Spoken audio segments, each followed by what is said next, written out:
SSC qaatimo waxaan halka fariin uga farayaa 6 Febraayo 2023 iyo gooja cad kadib waxay ku dhawaaqeen inay gogol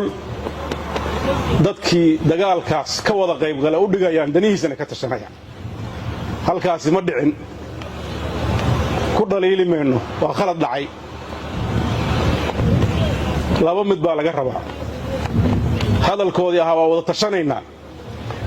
iyo inay caddeeyaan waa tashanay idinkuna tashada labadaa mid ayay noqon doontaa haddii ilaahay aan wada tashanana diyaar baa u nahay tashadana diyaar baa u nahay waxaan rajaynayaa inta xumaanta wadda inuu xaqa ilaahay garansiiyo waxba gidaaro laga hadlo macno samayn mayso qof walba wixii uu ka geystay laascaanood ubadka yaryar baa og